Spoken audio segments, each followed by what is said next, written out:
everything in between in the intestine, the surface of part of your lungs, your windpipe, your sinuses, all over your skin is covered with a veneer of bacteria. If you had glasses that could see bacteria, it would look like you were just completely painted. No square inch of your skin is not covered. But which ones do you have? Good ones or bad ones? I think about this with my patients.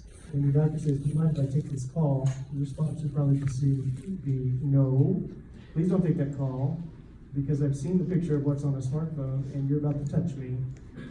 And if you do, then I might vomit on you. So this is a study that shows they took cell phones that are used by nurses and doctors and healthcare providers in the hospital, and they cultured it. And a culture grew out the bacteria, and this pie chart shows you what grew out. If you see in this area, that bottom left around 6 o'clock, that's Staph aureus. That's what we know as the staph that people talk about when they get staph infections. So almost 10%. There's another staph in the green, that olive green color, that's 15%, a different type of staph, which also causes infection. And various different sundry characters that are infectious. So unfortunately, doctors and nurses walk around with a thing in their pocket that is basically like a disgusting petri dish full of dangerous bacteria. I clean mine a lot. And those are pathogens, they will make you sick. Number 2, can you reverse antibiotic resistance in a bacterial strain? So this brings up a topic that maybe you guys are familiar with. When you have microevolution, you have a phenomenon called selective pressure. So let's say that my teenage son wants to do something that is going to violate his curfew. Well, that next day, I'm going to find a punishment for him. And then next time, he won't do that same behavior. That's my form of selective pressure. In the bacterial world, selective pressure is when you have a bacteria and you expose it to a substance that would normally kill it or somehow stunt its growth. Then that bacteria, over a few generations, starts to say, well, the ones that are weakest against this die off, or they don't reproduce as fast, and stronger ones reproduce and outpopulate the weaker ones. It's a survival of the fittest culture in the bacterial world, to say the least. But bacteria reproduce so rapidly that this can happen in the course of days. And I'll show you a video here in a few minutes that will show us very clearly how rapidly they can adapt. So nature's thrifty. It always wants to save a buck. And what I mean by that is when you want to reverse antibiotic resistance, if we took an antibiotic like Bactrim, which maybe some of you have taken, or Septra, it's an old antibiotic from the 50s, a sulfate antibiotic. But it wasn't as strong as some of the fancy antibiotics that we have today. And so over the last 20 to 30 years, we've used different antibiotics besides it. The funny thing is, nature is thrifty. It doesn't hold on to genes that are useless. They eventually disappear. It doesn't want to reproduce garbage. So if it's not using it, it falls out of the DNA or RNA. Since the germs weren't seeing Bactrim or sulfa drugs for decades, these bacteria became less resistant over time. And then the last 10 to 15 years, when we had MRSA, a bad type of staph bacteria, it had forgotten sulfa drugs. And so one of the best drugs we use against MRSA is, ironically, one of the oldest drugs we have. And so in that way, you can somewhat reverse bacterial resistance. We can't really cause resistance to reverse with a medicine. The answer is just no. But again, like I say, germs can forget. So ways to combat resistance. There's some novel ways to combat resistance, and I don't think this is probably in the scope of what you guys need to talk about, but we can use viruses, or there's techniques to use viruses that infect bacteria. And we can take advantage of what exists in nature to put a message, a DNA message in that virus, and then introduce it to the pathogen bacteria, and have those viruses just do what they do best, infect, but targeting specifically the bad bacteria with a DNA message that kills the bacteria. So that's going to be a novel way of combating resistant bacteria in the future. But the bacteria they're kind of like a bunch of different warring tribes. So they make these chemicals called bacteriocins. So one bacteria will be in the intestine, and it may suppress the growth of other bacteria by making chemicals that suppress them, that retard their division and replication. You guys hearing okay? In the back? Can you hear? Okay. You'll say no if you can't. Or I guess you'll say nothing because you can't hear me. All right, so what else can we do to combat resistance, practically speaking, outside of the research area? We've got to be good shepherds as doctors, or as providers, nurse practitioners, for instance. We've got to know the difference between when you need an antibiotic and when you have an ordinary cold, and quit prescribing medications that are antibiotics in the context of these ordinary cold viruses. They won't respond to the antibiotic. All you get is some reassurance that, hey, I'm on an antibiotic, I must be good. But it's doing you nothing, and it may be hurting you, and we'll get to that. If you're prescribed an antibiotic, what you can do, finish your antibiotic. Okay, there are some bad providers, bad doctors that provide antibiotics for way longer than they should, or an antibiotic that's way too powerful for the need, and that's on us. That's a bad job. But generally, we're doing a pretty decent job knowing how long you need to take it. If you have a 10-day antibiotic for a really bad sinus infection, then you need to take it for 10 days. If you take it for 5 days and you feel like, oh, I'm starting to feel a little better now, I think I'll back off because I'm about done taking this 3 times a day. It's a hassle. I gotta go to the nurse's office and take it. Then you're doing yourself a disfavor because the bacteria that you harbor will now be just a little stronger against that antibiotic next time. If you follow through and finished up the antibiotic, then ideally what's happening is you're getting rid of all of the pathogen that you're targeting. Not leaving just the fittest, but taking all of them out. So finish your antibiotics if you're prescribed them. This is the perfect follow-up question. Number 3, how do you know when you need antibiotics? So it's okay to ask your medical provider, do I really need this antibiotic? Don't be afraid. Be polite, be appropriate. Don't be rude or overly assertive, but say, do I really need this antibiotic? Is there any way around it? Because if you're a patient, but you're also a person in an interaction as a customer in a sense. So you have standing to ask your doctor a question. You don't just have to stand there and say, okay, yes, and take that antibiotic without asking, do I really need it? Is there a way I might get around it? As a doctor, I'm delighted when people say, do I really need this antibiotic? Because I can work with that. I can say, well, we can try these things first. We'll come back in a couple of days. We'll reassess you, et cetera, et cetera. But unfortunately, a lot of people are either too afraid to ask. For some reason, they're intimidated, and they don't ask their doctors questions like they should. Or they just don't want to hassle with it. Or they have a mother, father, grandfather, grandmother who said, you need an antibiotic. You go to that doctor and get one. And so they have an agenda to make sure they come home with that antibiotic. But you just need to ask, do I really need it? So, colds versus bacterial infections. When I say a cold as a doctor, I'm using that as a secret code word for you have a virus, okay? And we don't treat viruses with antibiotics. There are a few viruses, but those are ones that really aren't appropriate to talk about in this class because most of them are sexually transmitted. So the viruses that we get over-treatment with antibiotics are the ones that are cold viruses, and that's usually clear mucus, runny nose, congestion, sore throat without fever, a cough without fever, feeling short of breath, or absolutely miserable. One of the big, simple secrets that's really not very medical in medical school is people with bacterial infections are really sick. You feel bad. You kind of feel like you're dying. And I know there's a little bit of drama among the high school age group, but when you have a head cold, you say, oh, I'm just dying. But once you've had a bacterial infection, you know what it really feels like.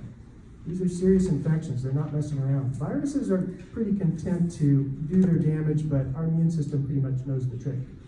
When a bacteria gets a foothold in your body, the immune system is doing its dead level best to keep you alive.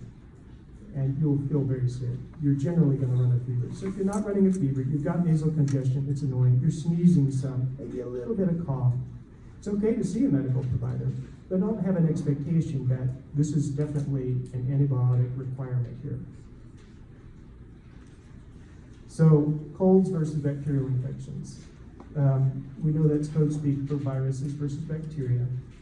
Doctors and nurses and providers use testing for the cases where it's hard to tell. But ultimately, it's experience gestalt, applying science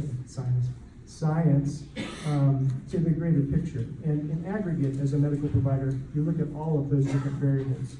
There is no single litmus test to tell if you have a cold versus a bacterial infection clinically. That means at the bedside, looking at a patient, there's no perfect way to know 100% of the time. But probably about 95% of the time I can tell just by talking to the patient and examining them.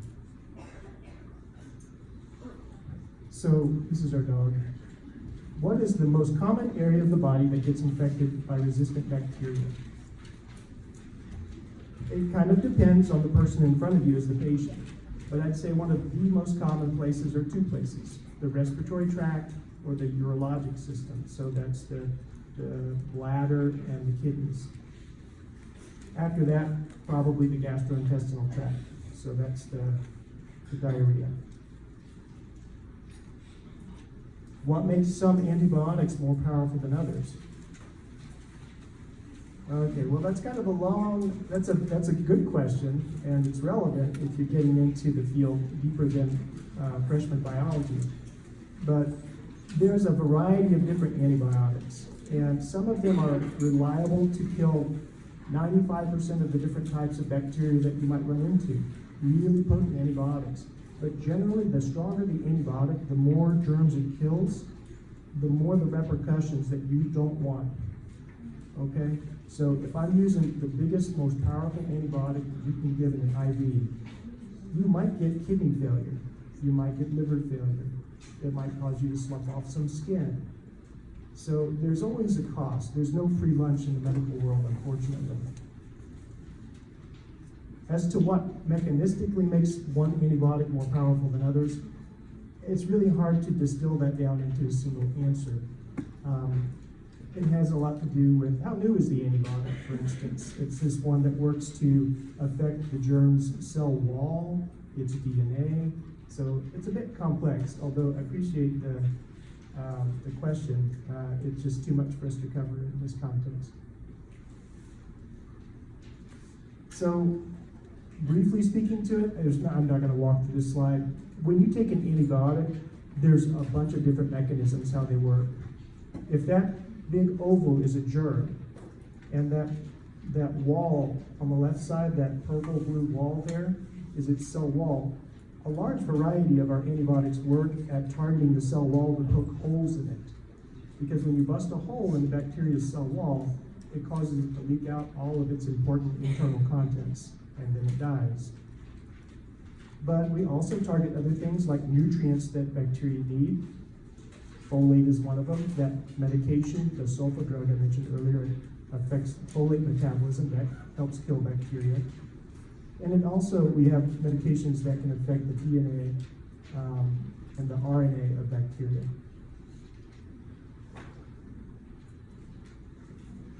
So question number 6, which bacteria is the most dangerous and what makes it so?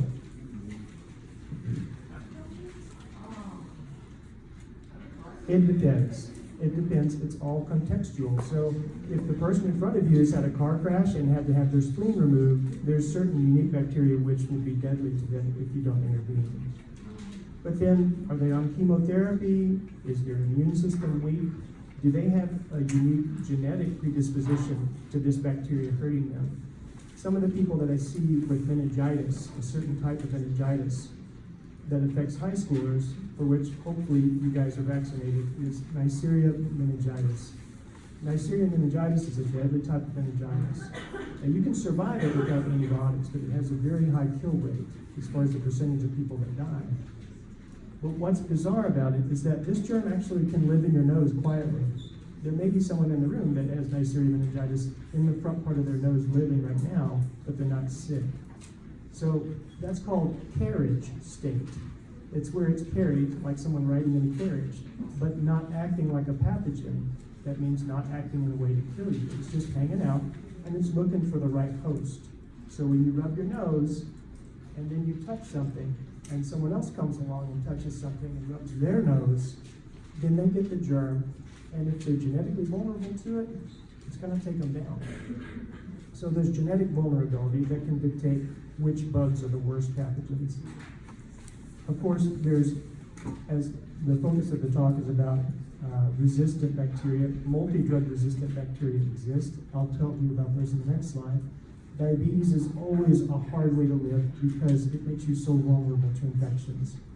When I see people with diabetes in the ER that have infection, my threshold to treat them with an antibiotic is so much lower because even a little bit of diabetes makes it hard for your immune system to work effectively. And I'll tell you that the most effective antibiotic we have is the one we're born with. It's our immune system, by far. Nothing comes close. Our immune system deals with germs every single day. You never hear about them. You never feel sick. It just takes care of them quietly. So when you have diabetes and it affects your immune system, it provides a milieu or a mix in which the germs have an advantage. You're at risk to almost any germ, and any germ can be a bad germ. So what are some bad guys? This is vancomycin-resistant enterococcus, VRE. You've probably heard of MRSA, staph infection. MRSA means methicillin resistant. That means it's resistant to methicillin, a strong type of penicillin antibiotic. VRSA, vancomycin-resistant Staph aureus. Vancomycin is one of the top 2 or 3 staph-killing antibiotics that we have. When it's resistant to vancomycin, you're in big trouble. That's going to be a case that gets reported to the CDC. You're going to be a pretty special patient, and you'll be in the hospital in a special room, isolated. People come in a little bubble suit. And then there's an old germ called tuberculosis. Unfortunately, it's been slowly gaining resistance. And now we have tuberculosis that requires you to take 3 or even 4 medications at the same time to try to kill it. What are even worse? Mostly viruses. I think the worst one on this list potentially is avian influenza. That's the flu that comes out of Asia, where there's a lot of contact with pigs, with chickens. And this virus, although it lives in birds, can infect pigs. Pigs are a little bit more similar to us. If a farmer's in contact with that pig, then he or she gets infected. Its kill rate is pretty high. It's right up there with Ebola, if not higher, because our body's immune system has never really seen it. That's why it's called avian influenza. It's mostly birds. And so our body's immune system doesn't have any familiarity with what it is or how to kill it. And when we get infected with it, those people typically die. We've all heard about Ebola. About 4 years ago, we had an Ebola outbreak. Whoops, I skipped through the slides. Ebola is an awful virus that's in the high 90% range as far as death rate. Marburg is similar to Ebola. Smallpox has not been around for years, but unfortunately we kept smallpox. We have a depository of smallpox here for research. I think the Soviet Union also keeps a repository of smallpox. Smallpox would kill about 50% of the population. Question 7, how is antibiotic resistance changing the way antibiotics are made? Well, it's a constant battle. We try to stay a few steps ahead of the germs, and then their resistance develops. And then we've got to go back to the drawing board to find new antibiotics to combat them that work in different ways. Unfortunately, the progress that we've made has slowed down. There was a spate of time where we had many, many different antibiotics that came out over the last 30 to 40 years. The last 10 years, not so many. It seems that we've kind of come to a maximum point as far as what we understand about how to kill germs. And as we get new breakthroughs, and there are a few that are coming, we'll be able to have more antibiotics. But it takes years to go from a breakthrough to the point of developing an antibiotic we can actually use on people. Question number 8, can there be antibiotics in the food we eat, and how can it impact us negatively? So the answer is yes, there can be antibiotics in the food we eat. There isn't a great deal of antibiotic in the food we eat, fortunately. We do get secondary effects from the antibiotics that are given to the food that we eat. So animals that we eat, cows, chickens, I don't think fish so much, but pigs, these are given antibiotics liberally in their food, whether they're sick or not, because they grow faster, they produce more meat that way, and then you can bring them to slaughter quicker and make more money.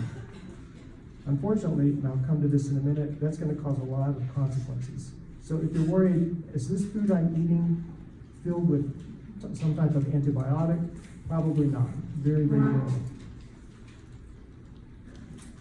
But when we're talking about the exposure that the chicken we eat, or the eggs they make, and then we eat, those are exposed to a huge amount of antibiotics. Would you think that humans take more antibiotics than animals, or vice versa? You guys are amazing. So about 80% or more of the antibiotics that are used in the US are used on animals. We're not talking about pets, we're talking about the animals we eat. So they don't wait to see the animal become sick. There's no discretion used. They just put it in their food.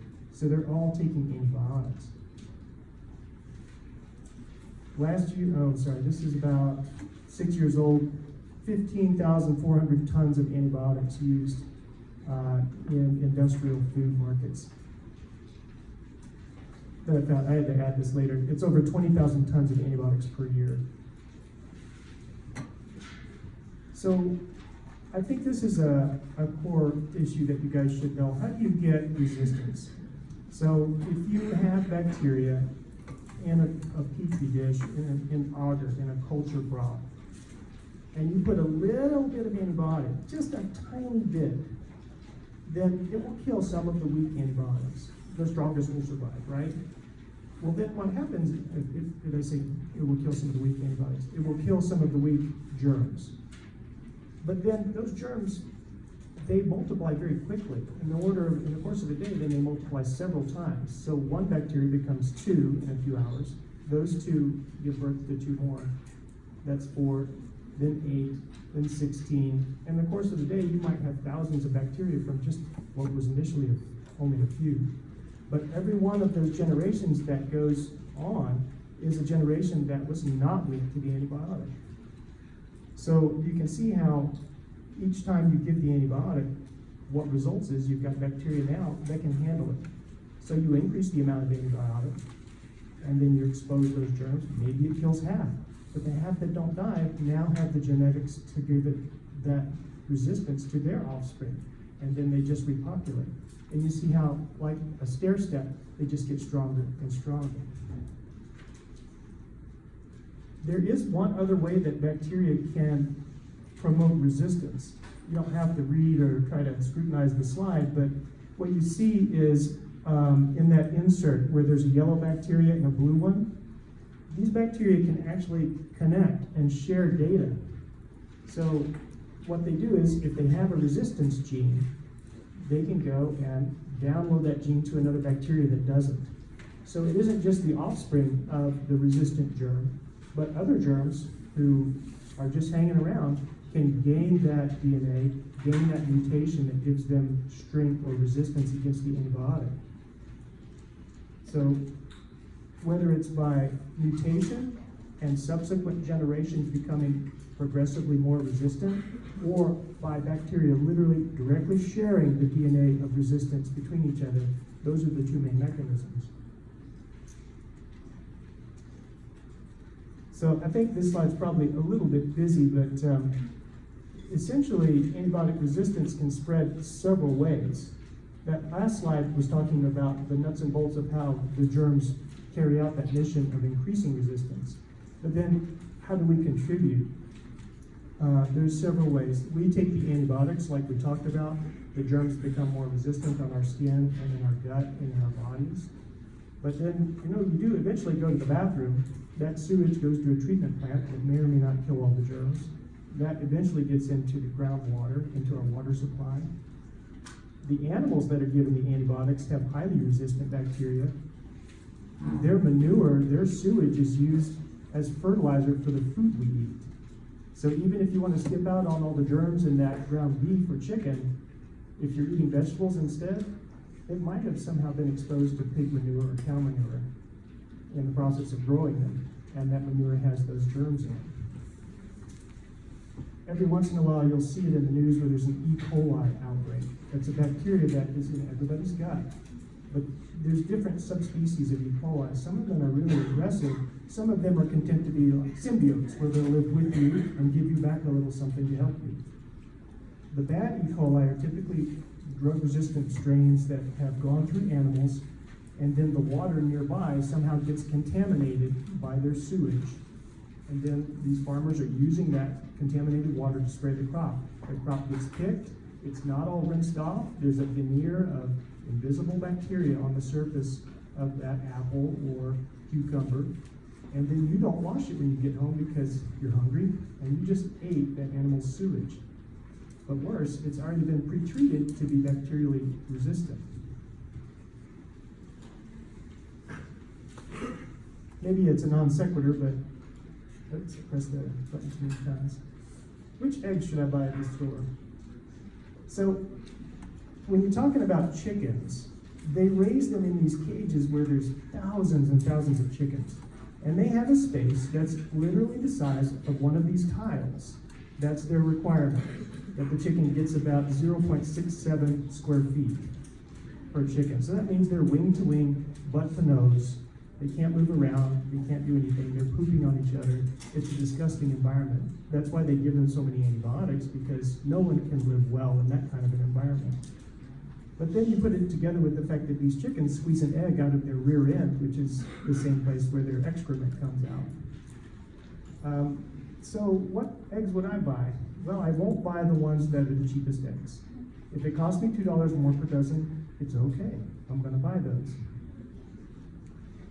So when you're getting the cheapest eggs, you're getting caged eggs. These chickens never see the light of day. They never see a worm or dirt or plants or anything they can eat.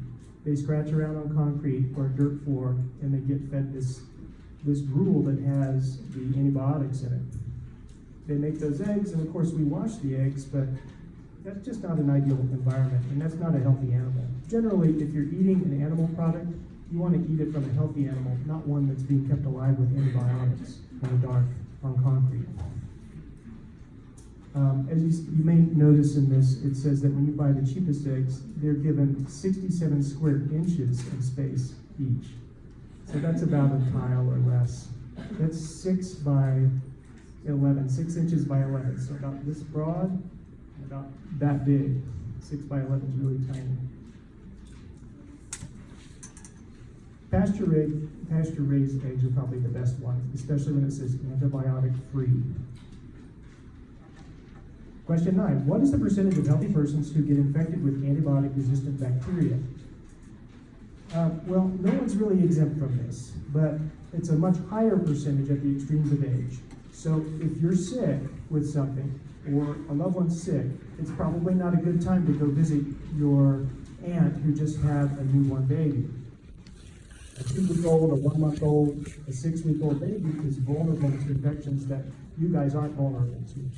In the same way, it's also probably not a good idea to see your 97-year-old great-grandmother when you're sick. With young and extremes of age, young and very old, our immune systems are not as strong. And that is our most powerful defense against bacteria and viruses, is our immune system. People that have suppressed immune systems, so if they're in treatment for cancer, they're at high risk as well. Most of these people will know to let you know, hey, I'm being treated with immunosuppressing medicines, please don't come around me. I do think if you want statistics in regard to that question, here's what the CDC reported about 6 years ago. Each year in the US, at least 2 million people get infected with an antibiotic-resistant infection, among whom at least 23,000 will die per year. Question 10, which age groups are at a higher risk of catching antibiotic-resistant bacteria? Okay, well, aging is lovely, but like I said, very young and very old. However, as you age, unfortunately, since you're more prone to getting infections because your immune system just gets old with you, then you end up taking more antibiotics on a more frequent basis. When you're taking antibiotics, you're going to count on, since you're giving a selective pressure, then the next time you take an antibiotic, let's say, let me give you an example. An 80-year-old man has a prostate problem. Those are the poor guys that get urine infections over and over.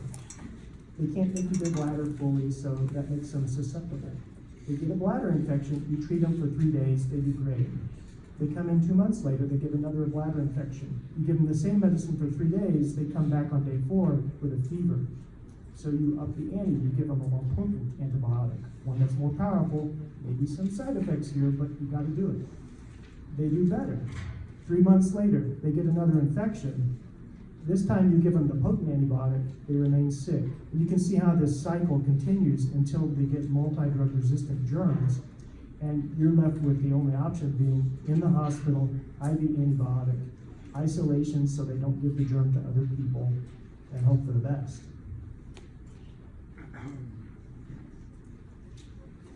Question 11. If antibiotic-resistant bacteria are exposed to a higher dose of antibiotics, will they die? Okay, so the short answer is yes. Most of them, but not all of them. So I think the next slide, you probably won't be able to hear the audio on this. Let me see if I can make it work.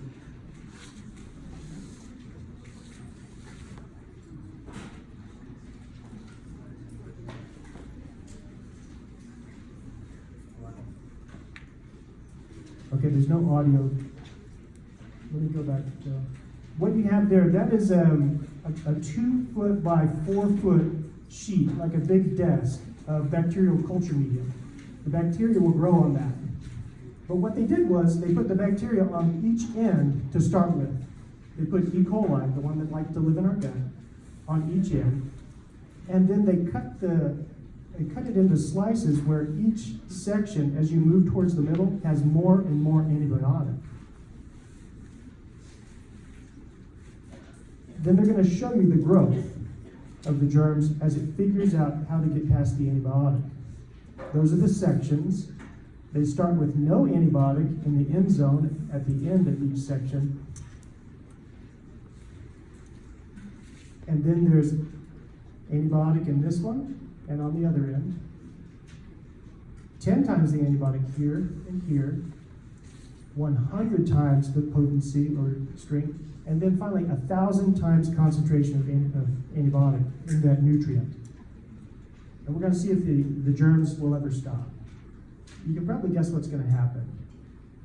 So this is time lapse over the course of, I think, 11 days. You see the bacteria filling up the entire auger there. All that cloudy film is bacteria. Then one germ is going to figure it out. And now all its offspring are going to start populating here. You see how that works? These germs couldn't figure it out.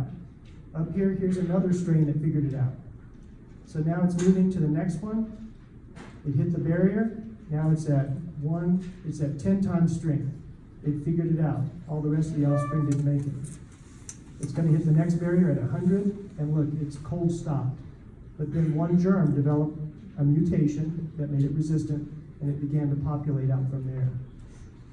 You would think that at 1,000 times the concentration of the antibiotic, there'd be no chance, but it didn't take any time at all.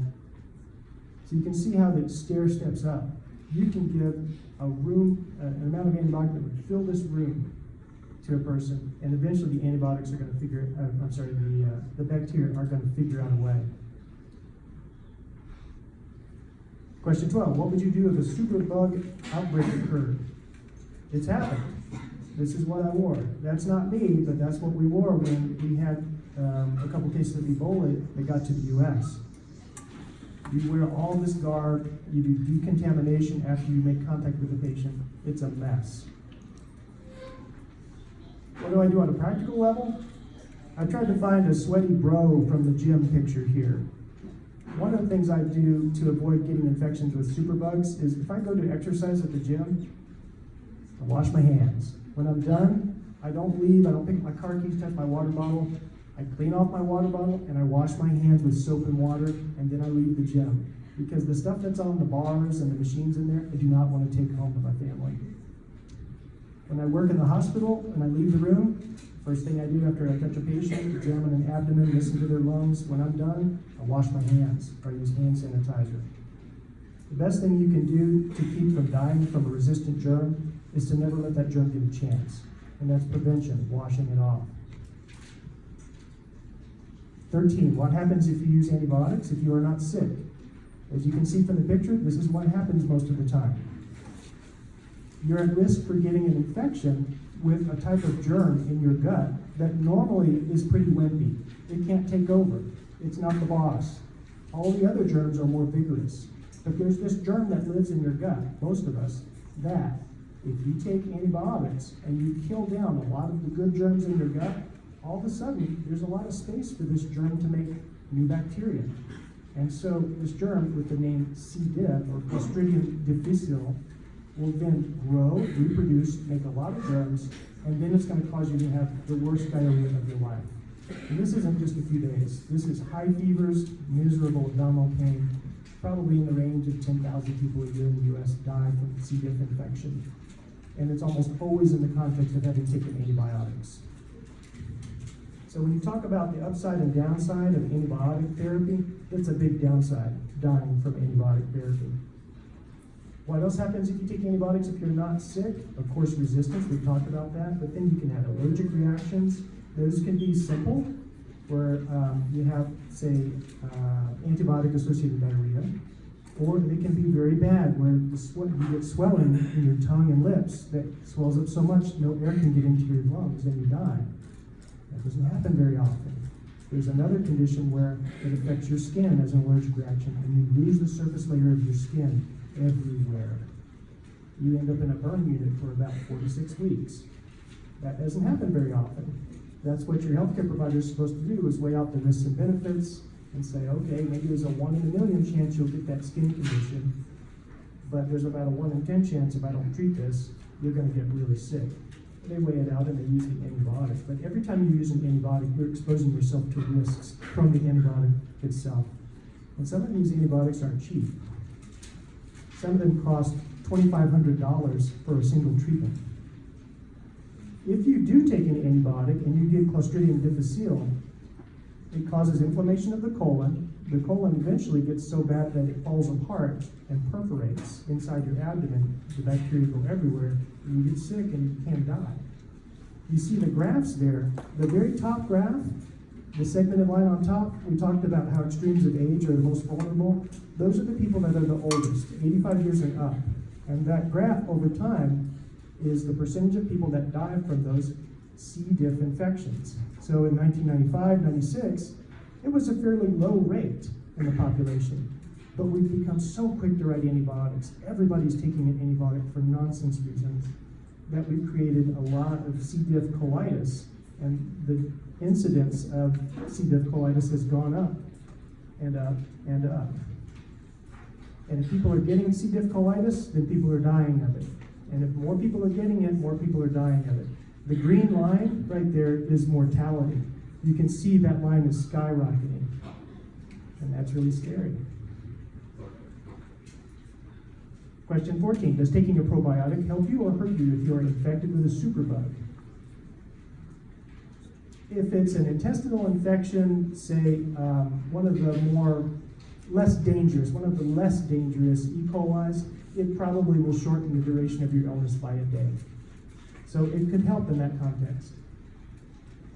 It may help prevent some of the antibiotic-associated diarrhea, where you take antibiotics, it kills some of your good germs, and then you get diarrhea for a few days. So probiotics may help in that regard.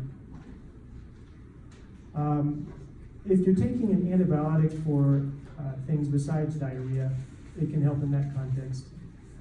Let me go through this because I don't want to run out of time. You have to realize that there's more germs in your body than there are cells in your body, which is kind of hard to get your head around. You've got 100 trillion bacteria inside your body, in your intestinal microbiome. That's where most of them live. And so when you take an antibiotic, most of those good bacteria, they're not resistant, and they just die. So when you do take an antibiotic, you end up killing off some of the good germs that you really needed to do functions that were important.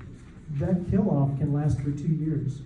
They've done tests where 2 years after someone took a course of antibiotics, they tested their stool, their poop, and they found that their poop before they took the antibiotic, and then again 2 years after the antibiotic, was completely different in regard to the type of bacteria that they had. So it can be a persistent effect. The ultimate probiotic, though, is kind of gross. This is called a fecal microbial transplant. If you can't figure out what that means, when you have a really bad bacterial infection with C. diff in your colon, that one we talked about, and we can't get rid of it, and you might die, or if you've had it and you keep getting it over and over, then what you have to have is basically poop in a pill. You take a donor who's healthy, they make poop. You take that food to the lab, you refine it to where it's not smelly and gross, it just contains their good germs. And then you can put it into a capsule form and swallow it. If that's a little bit much for you, then you can do it from the opposite end. It just depends. If you don't want to swallow the capsule, then you have to have a scope put inside your bottom, up backwards through your colon, and then they pour it in through that scope into your colon.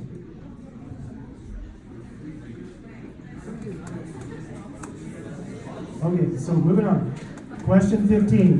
What are some of the worst side effects that antibiotics cause?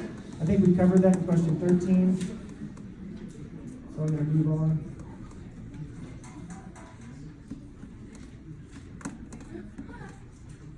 "16. Why do antibiotics cause side effects when they're supposed to help you?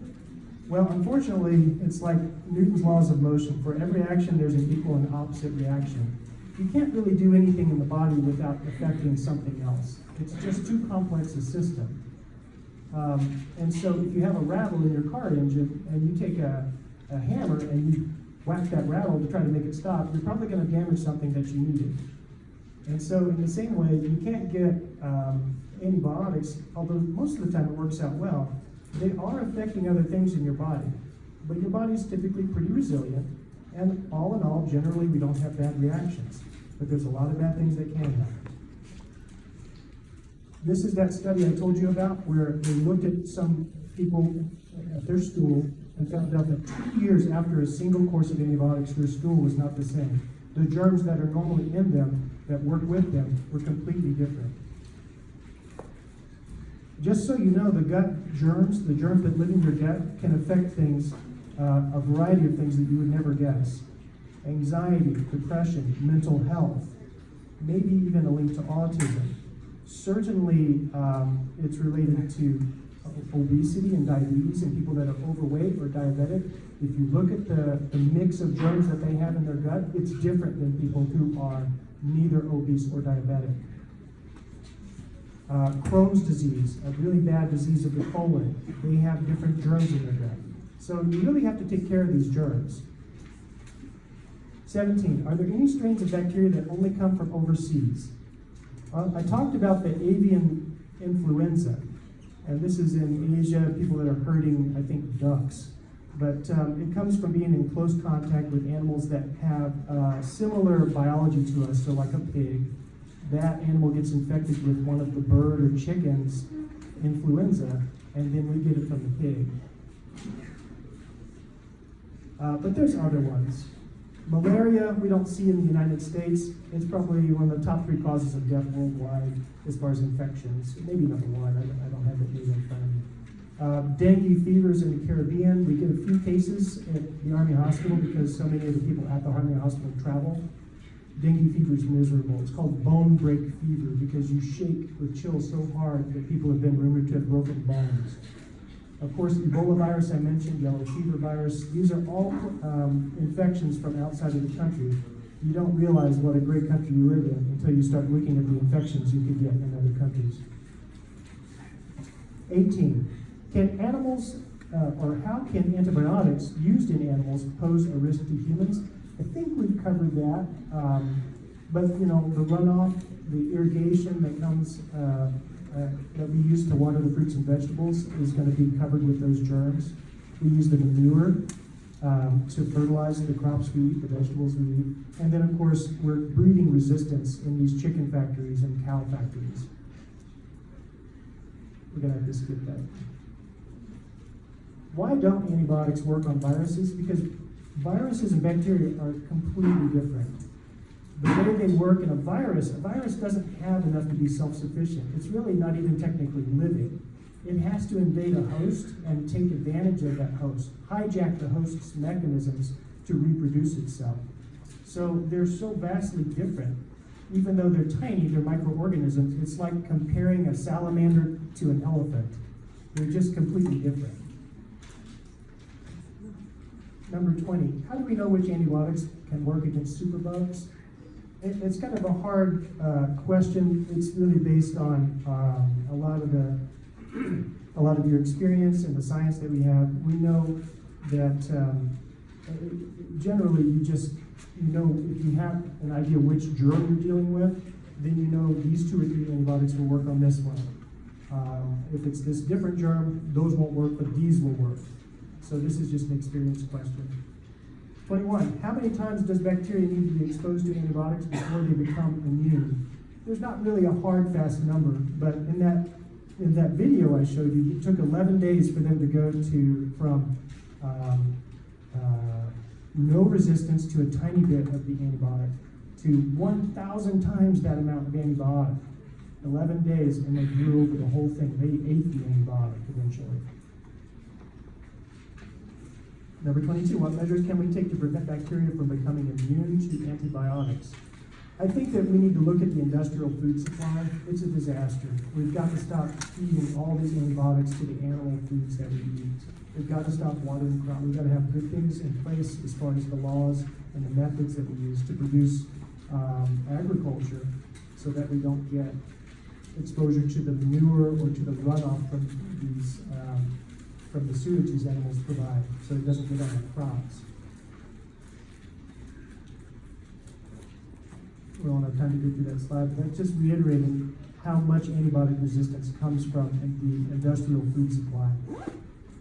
This is interesting. If you're driving behind a transport truck that has chickens that are going to slaughter, if you collect air from behind it in your vehicle, you can grow drug-resistant germs from the air behind the truck that's carrying the chickens. That's kind of scary. It just shows how intensive a problem our industrial food supply is.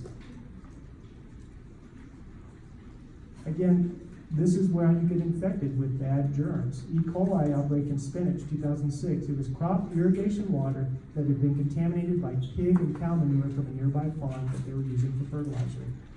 3 people died from that. Hundreds got sick. What are the most dangerous superbugs? I kind of think we covered that, so I'm going to move on by. What are some common illnesses a superbug can cause? As I mentioned, the urinary tract, the respiratory tract, skin infections, meningitis, an infection of this fluid around your brain and spinal cord, the gut, causing diarrhea, and ultimately, any of those above infections are trying to get to your bloodstream. They want to access the superhighway to go to every tissue in your body.